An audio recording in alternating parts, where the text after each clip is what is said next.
It is. That's great. Yay. We are now on the record, which means we've mastered the technology. Hooray. Every session we do, we're getting a little bit better at it. One of my friends in the audience, Lisa Engels, was in that same thing when she was starting her technology, is learning what buttons to push and when to record and what not to do. But all I can say is welcome to everyone who's come out for our weekly 3 p.m. Eastern chat. We'll have some people showing up from offshore. We had Morocco and Ukraine and Italy, and all kinds of folks came in last week, so we hope that they'll come back. The conversation really is around what today's topic is around. What do you do after the cancer diagnosis? Those of you that know me, I'm Dave Williams, and I'm a cancer survivor and a cancer advocate. And I'm trying to help other people who are patients and survivors deal with, well, I guess coping is probably a better way, cope with cancer in their lives. And I'm trying to reflect on the needs of the people that I'm meeting. And one of the things that has been at the top of the list is who can I get information from? Who can help me during my journey? And I've been fortunate enough to find my good friend, Gina Goldfarb, right beside me on either way. You never know on Blab which way it goes.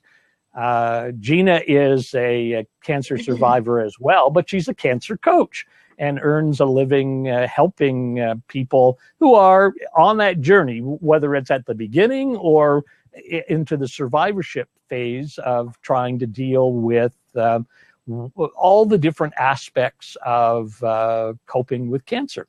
So between my advocacy and trying to help and Gina's practical solutions, working with people day in and day out, we've got a starting point. And I know some of the people who are in the audience today are also cancer survivors and have their perspective of what's going on. So I'll start the conversation, but first I'll pass it over to Gina just to let her say hi and welcome, and then we'll get into some of the questions that I wrote down that we might want to talk. So Gina, say hi to everybody. Hi, everybody. I'm so happy to be here today. Like Dave said, I'm a breast cancer survivor. I've also been in the shoes of a caregiver. I'm now a certified professional life coach, focusing in a niche and working with survivors and caregivers, and loving it because, so many people come to me, Dave, and they're in fear and they have so much emotion coming up, whether it's in their diagnosis or treatment or coming out of treatment. And, the coaching really creates awareness for the patient or the client, and lets them know that they have the power and how they want to show up in this situation every day. And you and I show up pretty well. And I think that's what, we aim for our clients to do. But it's their choice. That's the bottom line. It's the patient's choice or the client's choice on how they want to, how or where they want to, take this journey. So it doesn't have to only be on, about cancer. It's really about how we show up in our life on a daily basis. Yeah, that's so cool that you're bringing up that idea of choice, because certainly the patients and survivors that I'm working with and some of the caregivers that I'm now being introduced to, they think this is just a burden imposed and you've got to fight it and deal with it.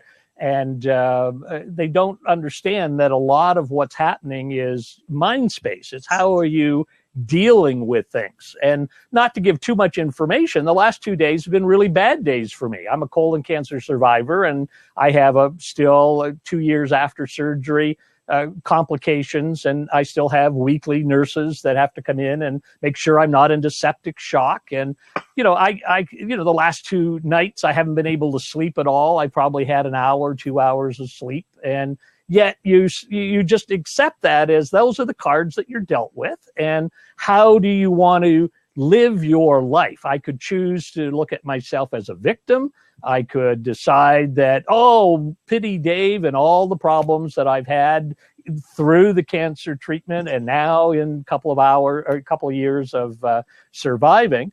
or, you've got to try to deal with your life in the best way that you choose to live it. And that's why I'm really trying to put together a group of resources that people who are struggling and are fighting and have anger and frustration and depression, where can they go to get help? And I've discovered that there were a group of people called patient navigators that a lot of hospitals and clinics are now making available, and they're independent groups. I mentioned one of them last week, the RN Cancer Guides. They're an unbelievable group of oncology nurses who are there for you right at the beginning when you're struggling with what the heck has just happened to me and what am I supposed to do next. And although your medical team is wonderful, I mean, they really help you out, they're skilled, but they don't give you a lot of emotional support, and they don't really give you hard answers to questions for lots of reasons. And I've discovered that these oncology nurses who want to work with you from the moment of diagnosis through the treatment program and be with you to answer your questions about the treatment. Take a look at your results, your chemo statement of effect, and your radiation work, and any surgeries that you're having, and be there for you and your family. And I said, oh man, I wish I had had that kind of resource when I was in the active treatment program. And then I found when you come out of the treatment program, there are people like Gina out there who are helping you on the recovery side, helping you move from person or from patient to person. And those cancer coaches, are there to help deal with a lot of the issues that you're still dealing with, not medical, but, whether it's a body image issue, whether it's a spirituality issue. Some of us are really questioning our belief in a higher power if we had one, or are struggling with, if I'm going to die, what am I going to do next? So there's spirituality issues. There's people trying to get back into the workplace and struggling with, how do I tell my coworkers? How do I work with my boss? How do I put a regular day's work in? I mean, it goes on and on and on as you adapt to this terrible thing that happened to you at the beginning that's now taken you along a journey, or as I think of it, as an odyssey. I don't know if anyone ever watched Sinbad and his odyssey, and he was out there fighting the one-eyed Cyclops and the scorpions, and he had up his shield and his sword and tried to do what he could, but it was an adventure, even though there was, fear and frustration and unknown dangers, and he was constantly in a life-threatening event. He thought of it as an odyssey, and that was sort of the model that I took, is how do you get your shield up and have your sword if you need it, but treat it as an adventure and try to figure out where the pluses are every day, so that when you do have bad days, you're still saying, but I get a chance to live, and I get to enjoy, and I get to move forward. How am I going to do that? And that what's next in my life keeps on going and going and going for us, because it doesn't just end at the end of treatment. I mean, you're living with cancer reoccurrence for the rest of your life and complications that you're constantly trying to adjust to. And it's quite what I think of as an odyssey, and it's up to you to choose how are you going to deal with that. So there's a whole bunch of things our audience could talk about. You want to add to that, Gina? You've raised so many great points there. So I love the fact that you brought up, victim, and, so in coaching, we teach there's so many levels that you can show up in. We talk about these 7 different energy levels, and, each and every one of them has an advantage and a disadvantage. So you might be in a victim state in the beginning, which is okay because it's a protection mode. You're just finding out what's going on. So, maybe you want to, isolate for a little bit, but then it's about really getting out there. And, next one, you might start to experience anger, and then you're tolerating, but there's just so much that goes on. The thing is, we have to be aware of how we're showing up and how we're showing up, and if we want to show up in that way. And then, I just love the point that you brought up about spirituality, because, you know, even through the journey, after the journey, during the journey, throughout the whole journey, I think we have to,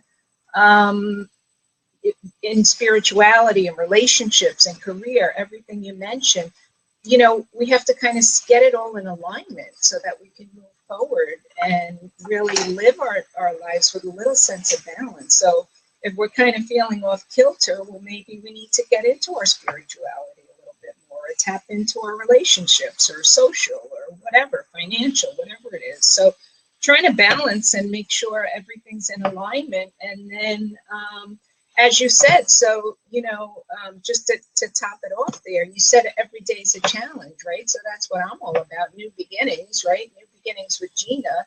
And really, you know, I learned that before cancer, because I've really been creating new beginnings in my life up until this point. And really everybody is, because the point there is we think we're in control of everything, and we're not. So, you know, so we have life events that will allow us to create new beginnings, or we could stay stuck, or we can create a new beginning. But, you know, to also learn and grow from this, and just to realize that every day is a new beginning, and how beautiful that we have every day to wake up to, or, you know, the next day, or 2 weeks, or 2 years, or 20 years. I sure didn't feel that way during my active treatment. I was facing death a couple of times and didn't know whether I would survive. So having now had the opportunity to look forward to another life, you know, I think I called you or talked to you about it being a reboot. You get a chance to, you know, rethink everything that's going through. And as you call your site New Beginnings, and I call mine Find Your New Normal, that's what we're trying to do is move forward. And we've got a couple of people who are anxious to join us. So let me bring Susan in and Scott in and see if they've got something that they want to say to the group. And Scott got in here before Susan. So hi, Scott. Hey, how are you? Can you hear me okay? You betcha. Okay, great. Susan, where are you? Yeah, well, she will come, I'm sure. Anyway, but Scott, you're a survivor. You've gone through all these issues. Yeah, I called Dave up, I think. When did I first call you? About a few weeks before your surgery, and we were talking about what that's all about and what to do. Yeah, what happened, Ronnie Benser said, you got to get a hold of this guy, Dave. What's your last name again? Williams, Dave Williams. Yeah. He says, you got to get a hold of this guy, Dave. He'll give you some good coaching. He runs a support group on Google+.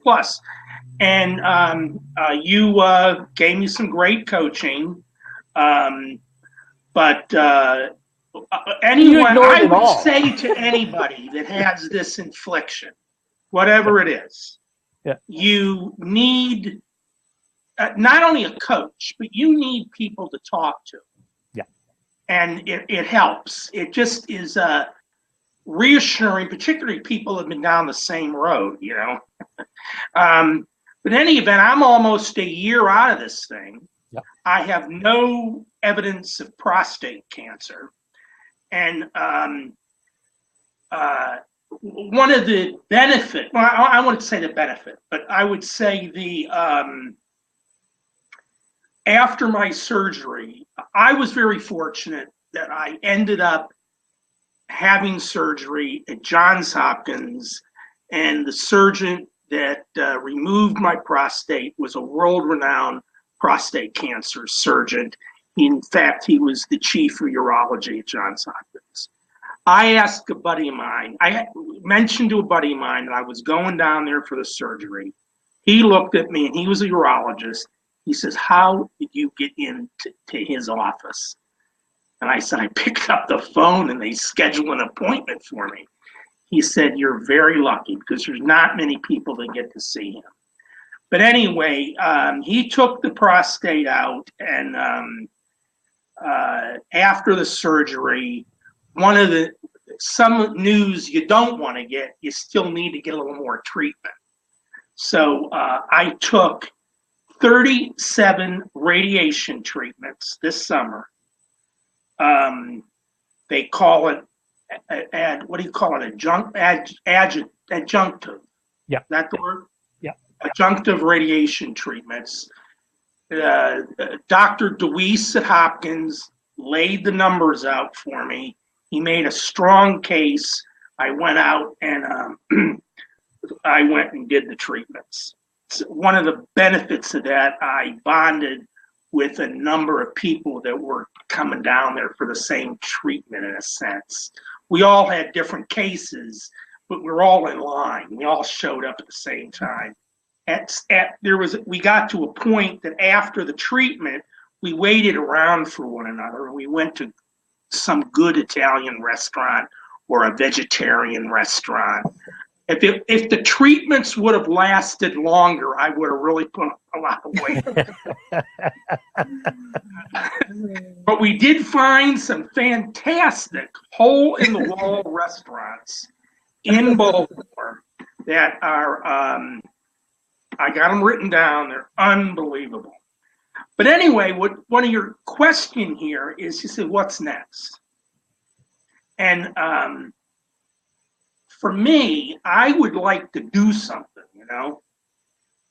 So I heard the other day, and maybe you can confirm this, that this country spent, the United States, I don't think they have trick-or-treating up in Canada, do they? Of course they do. That's good. Can hardly wait till Saturday. So it's multicultural art. We love ghosts, we love goblins, and we love candy. Yeah, so cancer people aren't supposed to have sugar. You know that, of course. But, how are we going to stop? We spend more money on Halloween weekend than we do on total cancer research in this country. That, to me, is sick. Yep. That's worse than cancer. And I'm wondering whether three of us, or just a small group of people, can start a movement to go into communities and say, look, this year we're going to give our candy we're going to spend our money on cancer research and forget the Halloween. That's going to be a hard cliff to climb. You think? You really think that? Well, yeah, because this is driven by kids, not the adults. If you tell your kids they're not going out trick-or-treating, you got to get them real. I mean, it was like when you had UNICEF boxes and you went out and you didn't ask for candy, you asked for pennies and quarters to give to UNICEF. So, I mean, that was a school direction. But now, you might be on a point. You've heard about Switch Witch, and that whole American new movement might be something to tap into, where the parents are saying to the children, go out there, have fun, collect your candy, but when you come back, you've got to just pick out the candy that you want, and then the Switch Witch will be here overnight while you're sleeping, and when you wake up, she's going to switch all that candy with something meaningful, a gift, a present. And so the parents take away all the excess candy and they leave something all wrapped up for the child. So you might be able to say, hey, and a piece of the gift is giving to a foundation, giving to cancer. So you might, move on that movement. Well, what do you guys think of that? I like the concept, but it's a hard one to go. What about you, Gina? Yeah, I like the concept too, but so what other options do you have there? Is it Scott? Because I can't see your first name. Scott. Yeah, so what do you think are some other options, Scott? To do something about something? Yeah, because it sounds like you have a real passion around this, and I really think you should get out there and start a movement. Well, the idea was the Halloween thing. I said to my wife the other day, do you know, she's saying to me, it's my wife and I, we live alone. Kids are out of the house. And she says to me, do you realize Halloween is in a few days, and I don't feel like going out and spending $20 on Halloween. Can't. I said, okay. So she says, just remember, you cut the lights, cut the porch light, just make like there's nobody home. Okay? And I said, honey, do you realize, and I gave her that number. I said, we spend more money on candy this weekend than all of cancer research in this country. She couldn't believe it. She couldn't believe it. And God knows we have friends all over the place that have cancer. So it's not like it's not like one in a 1,000 deal, you know. Sure. Maybe So some of the audience can join us on that topic as well and talk about what we might be able to do. But before I open up that other seat, one of the points that you had mentioned earlier is that part of your program, you felt you needed to reach out and talk to other people. Why did you feel you needed to talk to other people, and to what satisfaction did you get in talking to other people? Oh, well, I was, when I first got diagnosed, that I was getting up in the middle of the night and I would read on my smartphone articles on prostate cancer. And it got to the point where I was reading the same articles over and over and over again. And they were all dated. So you don't get a sense of what the industry is, the prostate cancer industry is, until you've actually talked to people that are affected by it. And it was funny. I hang out in a coffee shop nearby. It's a company that roasts their own coffee up the street here. And I'm sitting there with a couple other guys, and I didn't realize this one guy, he called me that night. He said, look, I just want to let you know that 15 years ago, I got a diagnosis of prostate cancer. I was in my 50s. And I just want to let you know that it's not as bad as you think it is, that you're going to get through it. And he was like the first person that I bonded with, that we started talking about prostate cancer. Then it turned out that it was a gym that I go to. Three of the four guys, including myself, so there were four guys, there was three of us, we all were scheduled for prostate cancer surgery that month. And we're all working out because our doctors told us we all needed to lose weight. So just to interrupt you, I'm going to say to Nick, who's trying to come in, we'll get you in just a minute, Nick, when Scott finishes the point that he's making. Can't you put 4 seats in here? Sure, but then we'll have discussion overlapping one another. So I'm trying to just let you have your airtime before we bring Nick in with his comments.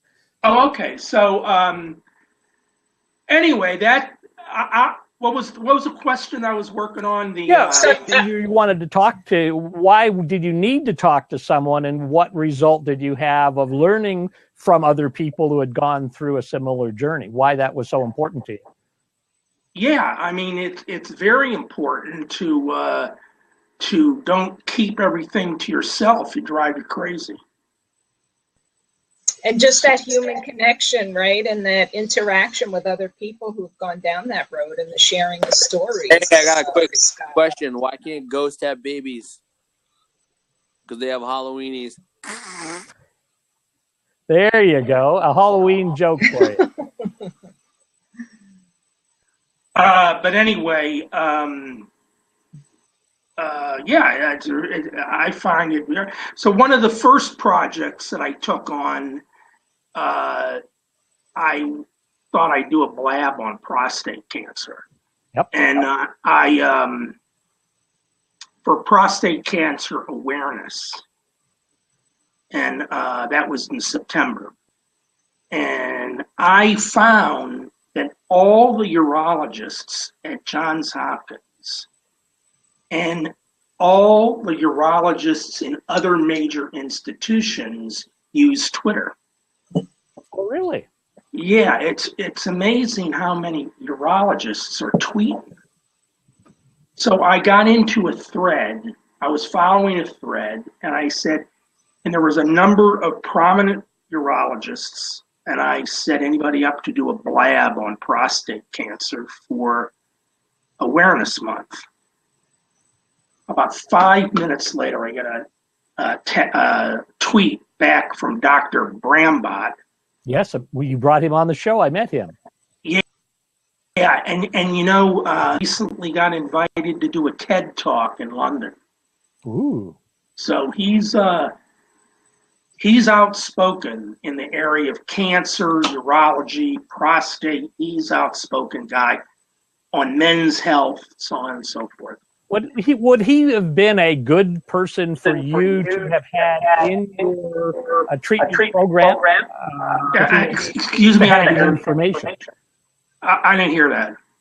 I'm just wondering if he would have been the right kind of person for you to have met during your cancer program. Well, actually, with my situation, I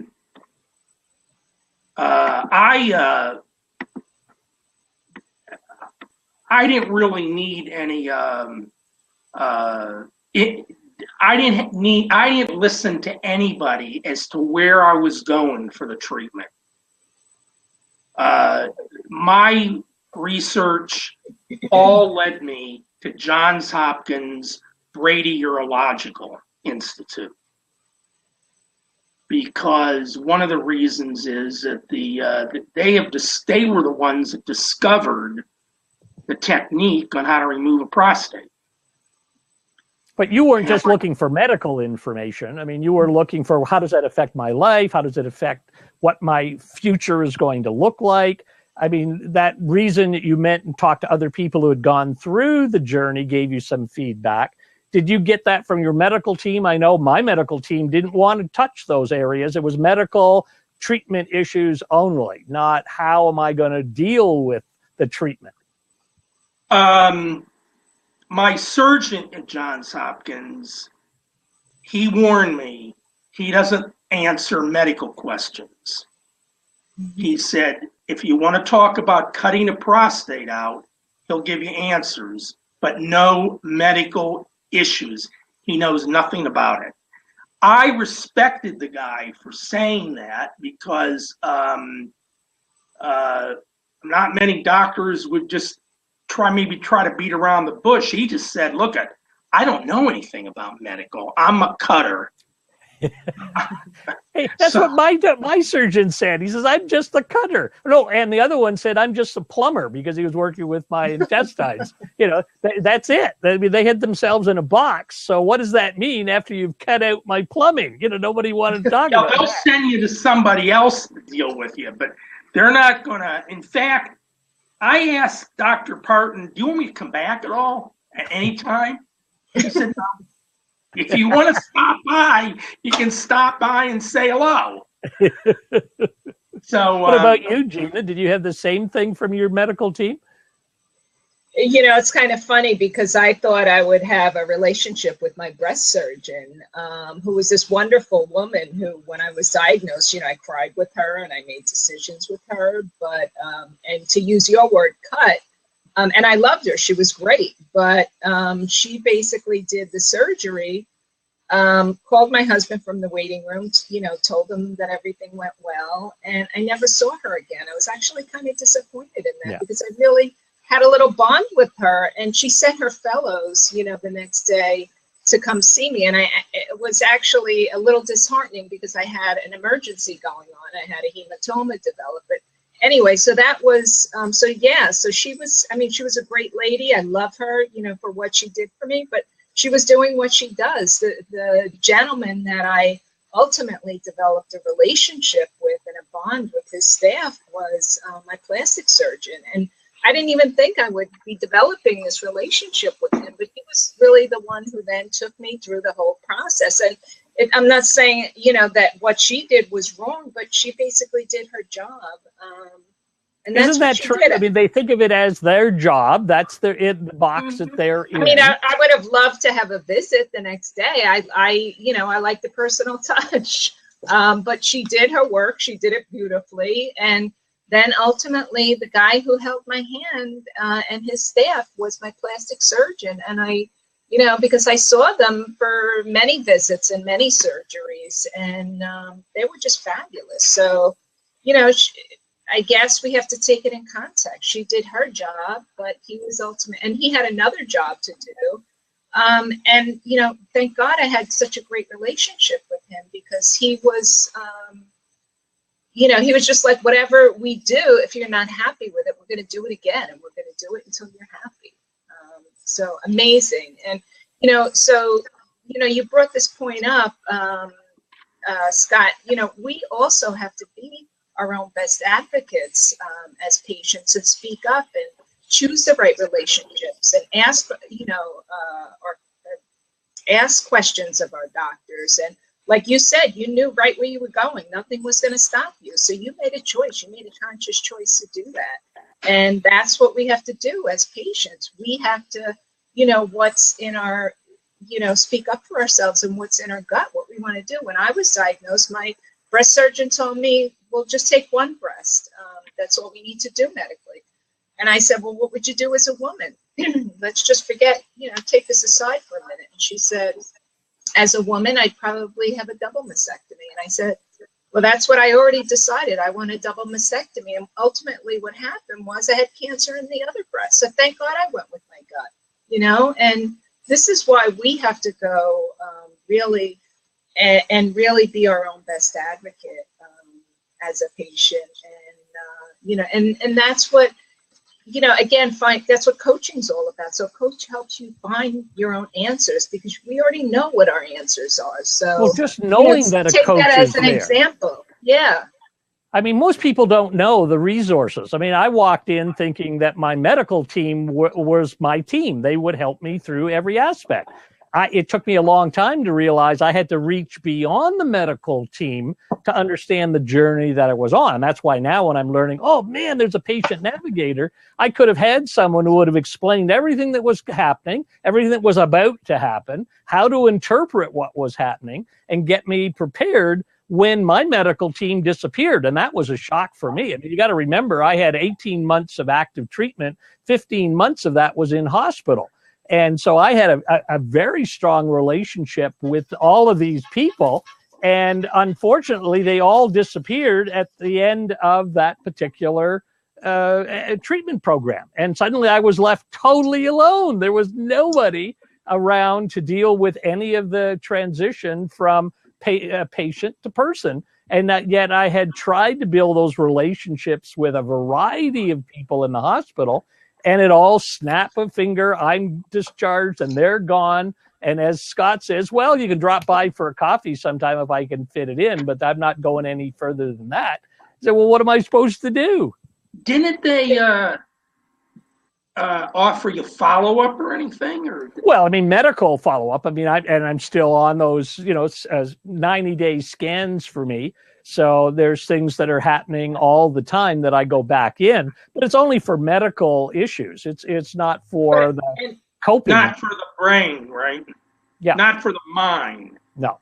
And I think what the missing link is there, Dave, is, you know, so they're treating the medical. They don't realize what's going on emotionally. And emotionally, that whole time, those 2 years or whatever, these people become your family. Yep. And then it's like they just close the door and walk away from you. I'm not saying intentionally, but nobody, so the next day you wake up and you're like, what do I do now? I don't have to go to any appointments. I don't even know what I'm supposed to be doing. Like, I feel like I should be going to a medical appointment.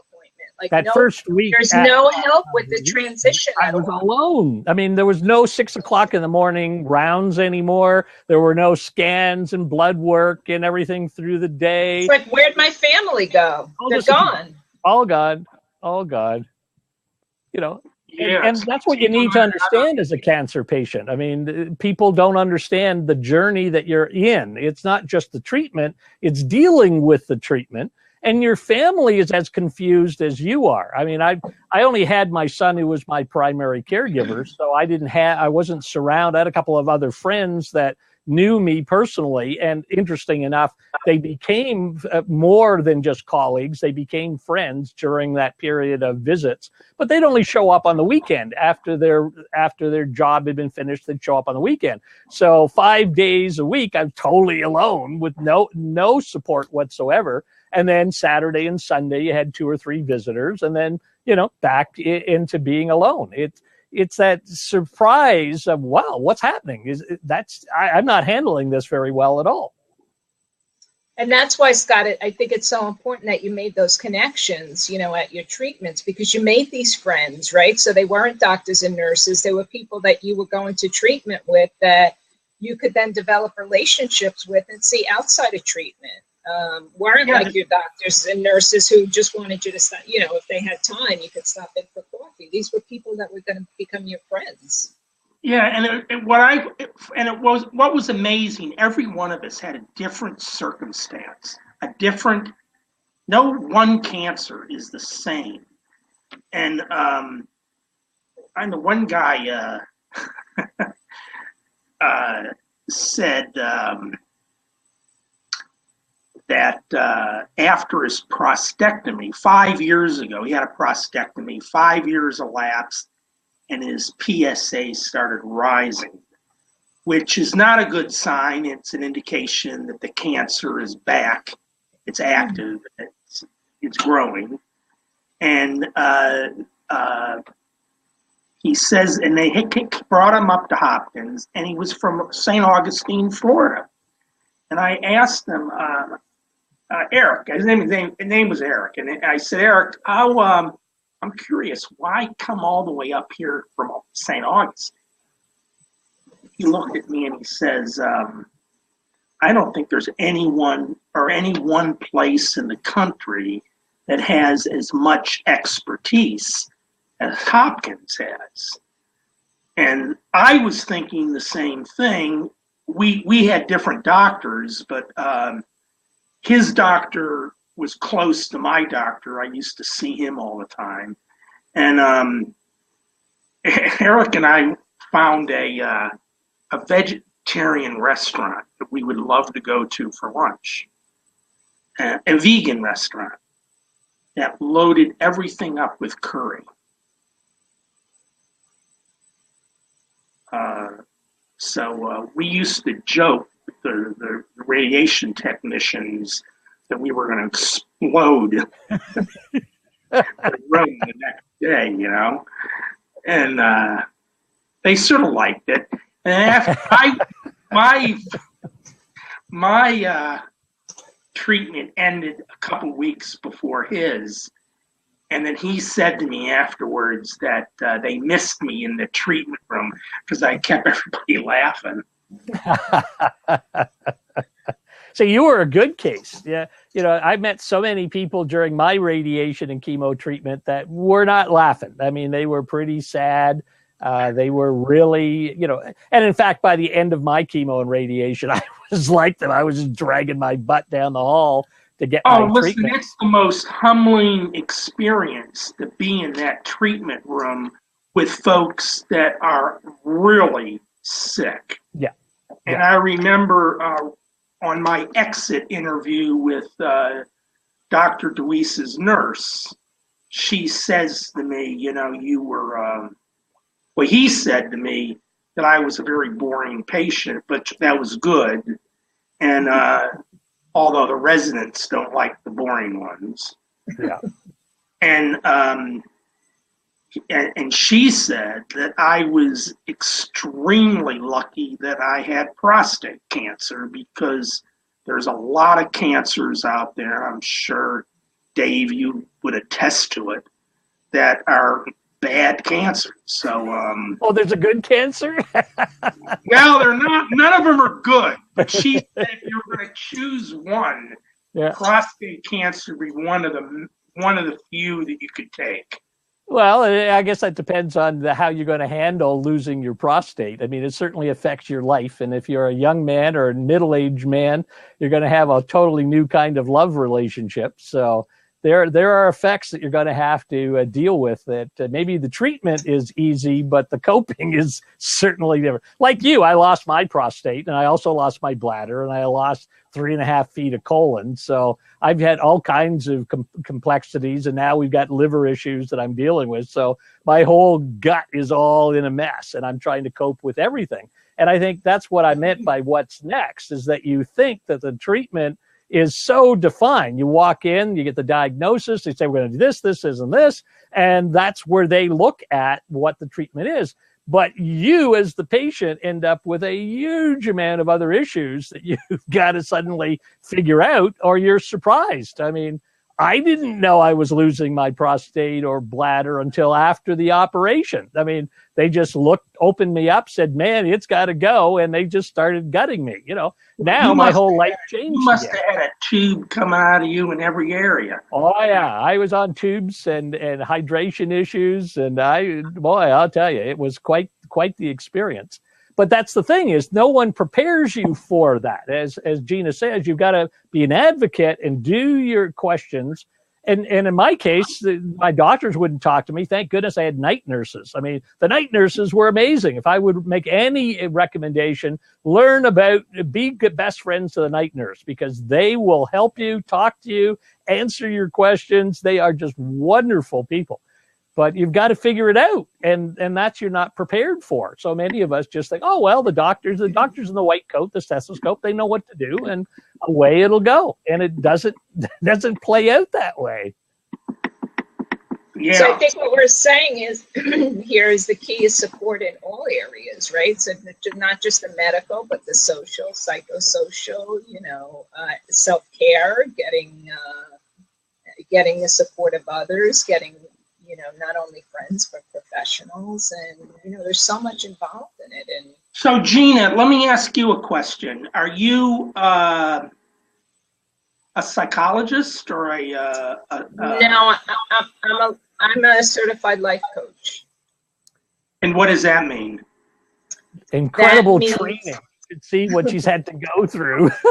So I'm not a therapist. I'm not a psychotherapist who mainly deals with issues in the past. I'm not a mentor, so I don't say this is what I did and you should do it to get here. I'm not a consultant who says you should do it this way. What a life coach does is basically get you so you're at point A in your life and you want to get to point B. So you set a goal, but you don't know how to get in between. So basically what a life coach does is creates awareness for the client by asking empowering questions and bringing the answers out from within them so that they can make choices and seeing how they can manage the journey. And seeing that they have choices and options. And, sometimes we just see things with one set of eyes. So for the client, seeing things with a different set of lenses. So it's basically working in partnership with the client to get to their goal, and bless you, holding them accountable. So you said you were going to do this week to get from where you are to where to where you want to be. Why didn't you do it? What happened there? What's the reason behind that? And you will make referrals to the professionals if you judge the case to require absolutely. More than goal setting, behavioral change, movement forward. I mean, as you admitted to me, you're not a social worker, you're not a clinical psychologist, but you're trained to know that this is an issue beyond your scope, and we better bring that professional into play. Absolutely. And so what coaching is, it's Scott, it's dealing with life issues that are in the present, where we're kind of stuck and we don't. So a breast cancer survivor, they're just diagnosed, they're stuck, they're overwhelmed with their emotion. Where do I go next? So I come in and, help them walk the journey and help them open their eyes so they can walk through it themselves. It's not my job to tell them what to do, but for them to find out how they want to walk it. So they have all these choices, just like you had your choices. You sound like you showed up with a pretty good attitude, in your case. Well, what happened with me, when I first learned that my PSA was elevated, I was offered an appointment to see a urologist, nurse practitioner at Hershey Medical Center. I have to wait 4 months for that appointment. And I called Hershey Medical Center after they said, they'll make me an appointment. I said, this is unacceptable. I'm not waiting 4 months to find out whether I got cancer or whatever this is. And they said, well, if you don't like that, you can call our patient advocacy department. And I was so pissed that it was a day after Thanksgiving. I called Johns Hopkins. They said, come on down on Tuesday. So you gave the power back to yourself. Oh, I wasn't going to take that crap. I wasn't going to listen to a... Good for you. That anger put you right into action. I wasn't going to call Thanksgiving because, they're all closed. It was a day after Thanksgiving. And I called down to Johns Hopkins, and she said, come on down on Tuesday. I said, I just can't get down there on Tuesday. What about next week? She said, fine, come down on Monday. I come down there on Monday, and I walked into Alan Parton's office. He's the chief urologist at Hopkins. And I said to him, look, I would have had to have waited 4 months for this appointment. He looked at me and he said, just remember when you go back to Harrisburg, and we're about 80 miles, tell all your friends, tell all your relatives and your neighbors that we don't believe in making anybody wait at Johns Hopkins. And I bought into that. Okay, I bought into that one. So I tell that story whenever I can.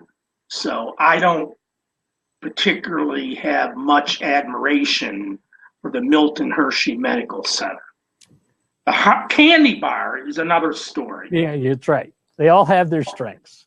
But what you're raising is, again, the what next. You get diagnosed, and now you've got to decide who to see, when to see, what group to see. There's a lot of questions about what is next. And we're not just talking, oh, you've got diagnosed, you've been treated, and you're moving forward. It's what happens, the moment. I mean, in my case, I went in with severe symptoms of diarrhea, and they put me in isolation thinking I was, going to contaminate people. And when they came in and told me, they just sort of poked their head around the protection screen, and because I was being an angry patient and asking, what's wrong? You're tested. Tell me what's going on. And they said, well, we've only got a few seconds to talk to you because you're asking too many questions. So I just want to let you know your diarrhea will be under control, but unfortunately you've got stage 3 colon cancer, and you'll have to you'll have to deal with that. And we'll be back to you whenever we've got a moment to fill in. And they came back a day later. So here I am in the hospital, just diagnosed with a 45-second diagnosis of you've got cancer. And now what do? I didn't know what's next, other than I thought Dr. Kildare and Marcus Welby were my friends. They would be there to help me. And it turned out that's not the way it works in the hospital. And the what's next question was a big problem for me because I hadn't a clue of what was about to happen and nobody to talk to. Yeah, so what I did was after they diagnosed me and I got that result in January, I called my brother up. My brother's an internist. And I said, I'm going down to see the surgeon. And then he starts getting into this thing. Well, you got to do your research. You got to do your due diligence. Maybe you might want to go to Sloan. Maybe you might want to go to Penn. Maybe you don't want to go back to John. Or we're talking about the chief of urology at Johns Hopkins, a guy who writes books. And then my brother is giving me the more options. And I went down there Well, actually, he says to me, "You got prostate cancer. I can't discuss your options over the phone. I want you to come down here." Well, my brother, then I went down there and he offered me one treatment option: surgery. I said, "Well, what about robotic surgery?" "Nope. I want to do open on you, because open, I do a lot of open and I'm real comfortable with open. You are the case, you would be a perfect case. I want to get in there and look at the whole map." So, okay. He says, "Look, I could send you over to radiation. They'll make the case for radiation, but I'm a cutter. My treatment option to you is open prostate." My brother thought he was pigeonholing me into the thing. And I said, I can't believe it. And maybe Doc from Miami. Yes, Doc John Bennett right there. Does that happen today? When I can't believe you get pigeonholed into treatments today. Hello, can you hear me okay? You got it. Yeah. No problem, Dr. Hey, John. first of all, Pizza, I tell you, Pizza, I could listen to you all day. You're interesting as hell. And I'd like to have some sit down in Baltimore with you at a restaurant or a bar, even though I stopped drinking. Yeah, this is a very interesting platform, and Dave, we've talked about it. I think this platform is fantastic. And as far as patient support, what you guys are doing to the max, and and I've been a patient too. I know exactly what you're talking about. All you guys, it's just basically it's very tense. Yeah, and just have a short amount of time to talk to the doctor. And I've been there talking to my doctor about my irregular heartbeat. What are we going to do? And the doctor's walking out the door, and I'm running down the hall saying, hey, you told me to lose weight. How do you want me to lose weight? How many pounds do you want me to lose? And then 25 pounds. He's writing down the chart. So I know what it's like to be a patient. So why is that, Dr. John? I mean, why are people or the doctors don't understand the perspective of the patient? I mean, we're not bringing up new things. Yeah, well, I'm not defending the medical profession, but one kind of semi-defense is that they've got to see so many patients in so many, so much time, and they got a room full of patients waiting, and the nurse is there. Come on, Dr. Bennett, you got 7 more patients to see, before lunch, and then. I'm kind of, I guess, defending the doctors, but it's basically an inhumane encounter, and it's a very stressful encounter, and you leave with being ignorant, and that's why I think this platform is wonderful, because you don't have 7 minutes, you have an hour. You can talk about what's bothering you. You can air things like Pizza did about what happened to him. I would be damn pissed, and I have a doctor friend I'm trying to get. To have a HIFU, or to have an MRI of his prostate, which is questionable high PSA, and he's saying, okay, I'm going to go in a couple of weeks. I'm saying, hey, Ricardo, do you know what's the #1 killer of males? Prostate cancer. And you're going to wait 2 weeks to have it done? But get your ass down there. Anyone that told me to wait 4 months, it's unconscionable. I can't believe that. But this is the wonderful thing about this platform. You hear stuff like that. You hear stuff of what you did. You took the power and you got off your ass and did something. I mean, and through this platform, you hear that. I mean, how many other places can you hear that? That's why, Dave, this is great. I hope you continue it. And Gina, I hope it continues, for patients, just to relieve the stress, the ignorance, and the inhumanity of the whole damn thing. Well, and for those in the audience who don't understand where Dr. John Bennett's coming from, he's running iHealth TV, where he's bringing in all the medical professionals that he knows into vertical medicine channels, and they're all physicians talking to physicians about physician issues. And he's trying to get the doctors to know Hangout technology so that they can start to understand the power of this video conferencing. and we're on the other side of the patient support end. And eventually the two sides are going to meet, where internet medicine and iHealth TV is trying to go to bring the physician community together, and we're trying to bring the patient community together. We'll all bring us into one community and get all the answers. And as Gina said right at the top of the hour, be the advocates and let the physicians know what we need to have questions answered. Yeah, I don't think there's one platform that answers everything, but this is certainly one that will complement others. And Dave, you brought up the point of using Blabs as an accessory to Hangouts, because Hangouts is my number one thing. It's incredible, the networking power, and it's also you're gonna see this platform. I mean, this is so much different, and I saw the same thing with Hangouts when I first saw it. It's paradoxical. Computers are bringing back the humanity. Bringing back. The doctor's not giving you a bunch of handouts to read and learn about colon cancer, or learn about breast cancer, or learn about prostate cancer. We're humans. We're seeing you talk, and it's not hurried. Not a 7-minute encounter, and you hear some funny stuff like that Halloween thing. Right? No,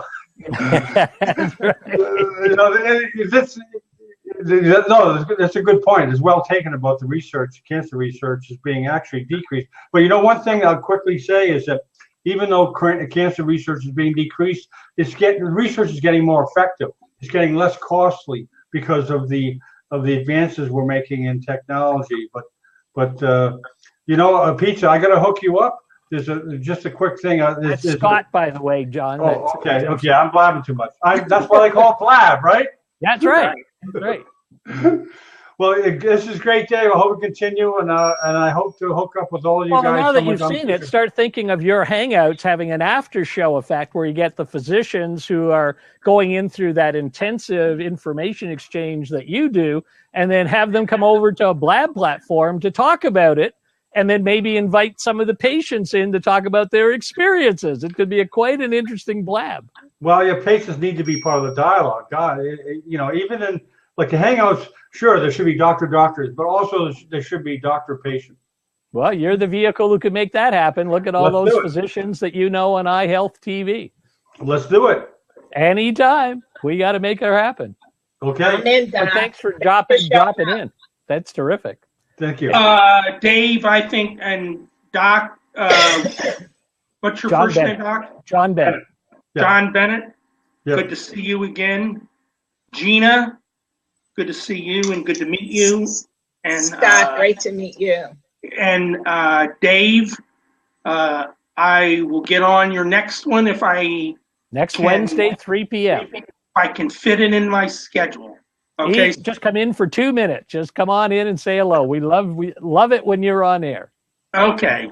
Have a good one, guys. I'm heading out. Thanks, Scott. Thanks, John. Thank you. Take care, Doc. Good to meet you. Thank you very much. Thanks, Dave. You betcha. All right. So there you go. We tried to get to the hour mark, and we did, and we had some interesting discussion. Gina, what do you think of that session today? Yeah, it was a little off target, but it was good. Hey, you got to let. You know what? He brought a lot of good stuff in there. And you know what? Maybe he got off topic a little bit, but look what he showed us. He was his own advocate. He used his anger to get what he wanted. He was socially active. So yeah, no, everybody we can bring into this, I think, is great. And I love the fact that this doctor showed up. You bet. I mean, we're trying to do in their audience, we've had about 30 people, and there's still a few of them hanging in there for the hour.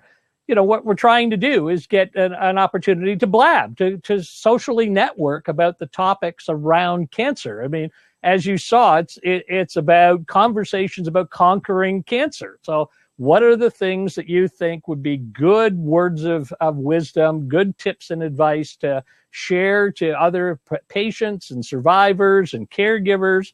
And every week at 3 o'clock Eastern time, we're here, Gina and I, to follow the thread of the discussion. But it's a cocktail party. Every time a person comes in, you move on in a different direction, and then you try to bring it all back in so that we have some coherency.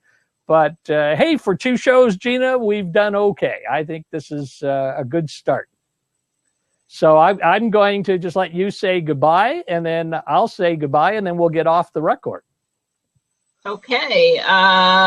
Thanks, Dave. This was great. Let's do it again next week. Let's get some awareness going here. Let's get everybody in the conversation talking about this. And I agree. I thank all the other folks who have been watching us, and thank you for coming in and participating, and look forward to next Wednesday, 3 p.m. Eastern time. And I'll just pause the recording and say thank you, but still be on air for anyone who still wants to discuss a little bit longer before